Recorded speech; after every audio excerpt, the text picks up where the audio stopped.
So Bitcoin has been on a tear in the last couple months. In March, it was at 4 or 5,000 after the pandemic panic.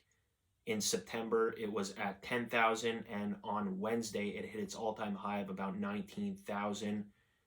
It did pull back on Friday, and as of Friday, it closed at about 16,000. You can see in this chart in September, it's hovering around 10,000. Then it consistently starts climbing up. In October, 13,000, up and up, and then hitting its all-time high in November last Wednesday at 19,045. Then it did drop a little bit, which is seen by most as a market pullback, but you can see the trajectory up until the 19,000. So the question is, why is Bitcoin so popular? Why is it so valuable?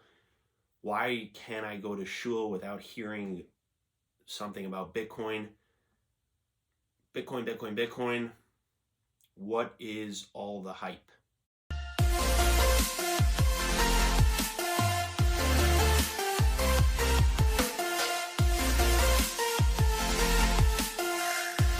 One of the most important things that makes something valuable, specifically a commodity or potential commodity valuable, and the reason why people are willing to pay so much money for it, is because of its scarcity and demand.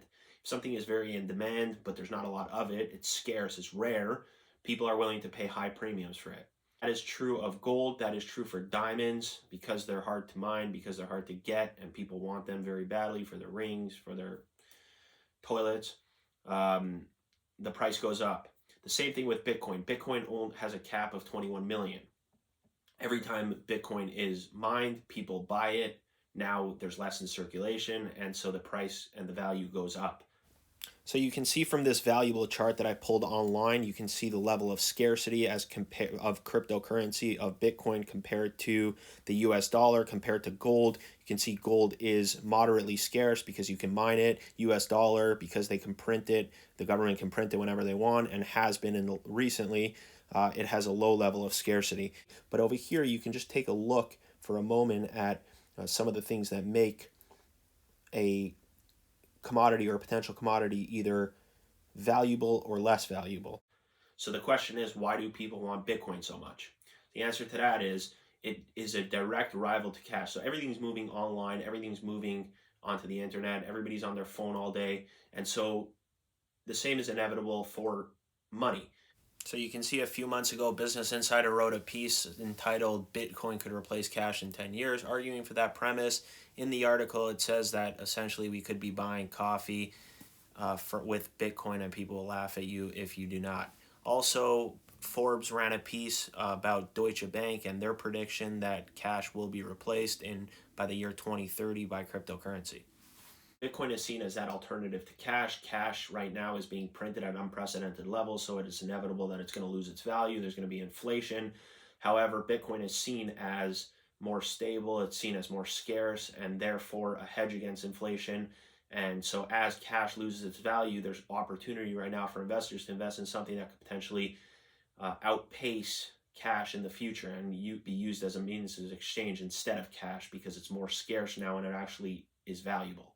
Bitcoin is also seen as a digital alternative to gold. Like Bitcoin, gold is scarce, it's in high demand, and it's seen as a hedge against inflation, specifically because of its scarcity.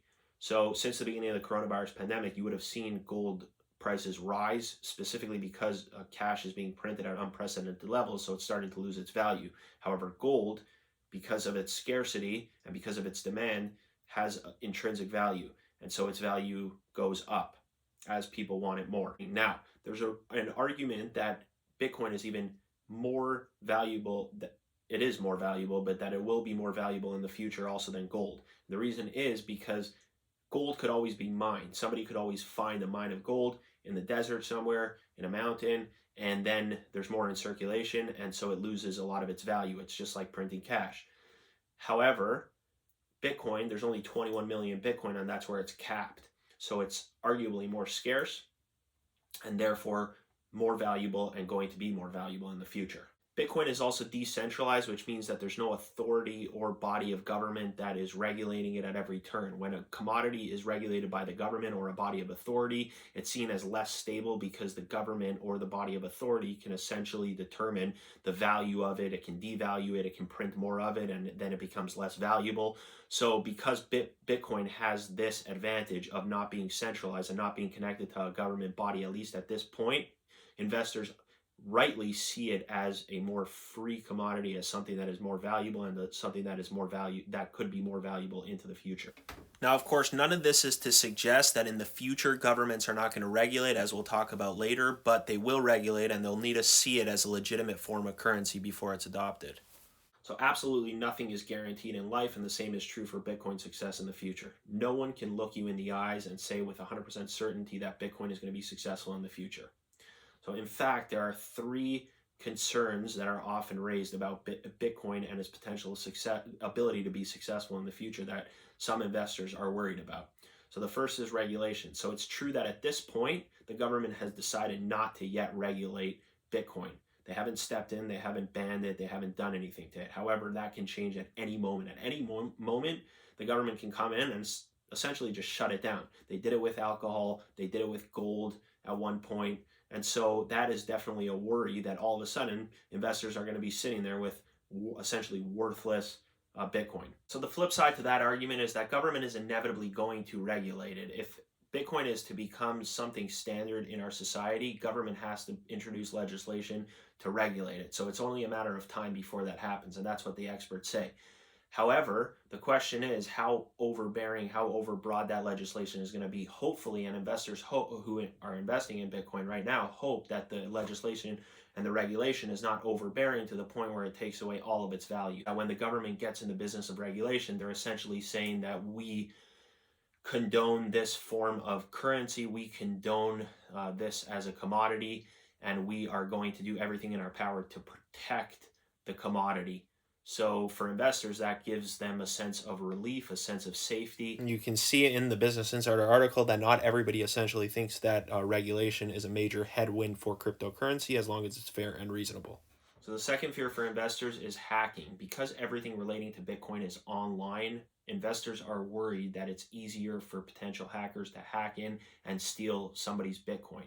So I guess the argument against that is that your banking is increasingly moving online, and banks are using apps and digital online systems in order to process your money. So I'm not an expert on online security, but I imagine that if your bank is safe and your money is safe online, then it should be that your Bitcoin is also safe online. Still, the fear of hacking should not be ignored, as this Investopia article outlines that yes, although it is very difficult to hack Bitcoin, it still can be done, and so it has to be, investors should at least take precautions. So while it is rare for Bitcoin to be breached and hacked, it has happened in the past, and this is an article outlining that story. Hackers transfer 28 million worth of Bitcoin from 2016 breach. So it doesn't happen often at all. It's very rare, but it has happened in the past, so investors could be worried about that. The third thing is adoption. So like we discussed, supply is important, obviously. The more scarce something is, the more valuable it's going to be, as long as, however, it's in demand. In order for it to be in demand, people have to adopt it, people have to accept it as something. People accept that diamonds are valuable. However, people don't necessarily accept that everything scarce is valuable. So people have to adopt and be willing to take on Bitcoin and be willing to use it as a means of exchange. So if it's not adopted, then that's an issue. And then you're just sitting on essentially valueless and meaningless Bitcoin. Governments also have to adopt Bitcoin as a regular and normalized form of currency exchange. If they don't, then you're also in the same problem where it's just not valuable. So the reason why Bitcoin has in the past, in the last couple months, since September when it was at 10,000 and before that in March when it was at 5,000, the reason why it has risen to its all-time high of over 19,000 in the last couple months is specifically with help from institutions, because institutions have started buying. When institutions buy, two things happen. First, the price goes up because they're buying, and so there's less in circulation. So for example, PayPal bought 70% of all mined Bitcoin. So now there's 70% of the Bitcoin that was mined is now not in circulation anymore, and so you have to pay a higher premium for it. In addition, Square also bought $50 million worth of Bitcoin in the last couple of months. They bought like 4,000 Bitcoins. So again, that drives the price higher. Another thing that happens when institutions start buying is that institutions give it credibility. When institutions start buying a stock, when institutions start buying a commodity or a potential commodity, people start looking at it as a safe investment and that not something that just traders are buying in order to sell later and to make a profit, and then you're left with the bag. So the fact that institutions start buying gives it credibility, also drives the price up, and that's why in the last couple of months, since these institutions start buying and starts looking at Bitcoin as a potential for success in the future and as legitimate, in more stable investors start buying into it, the price goes up and it consolidates at a higher level.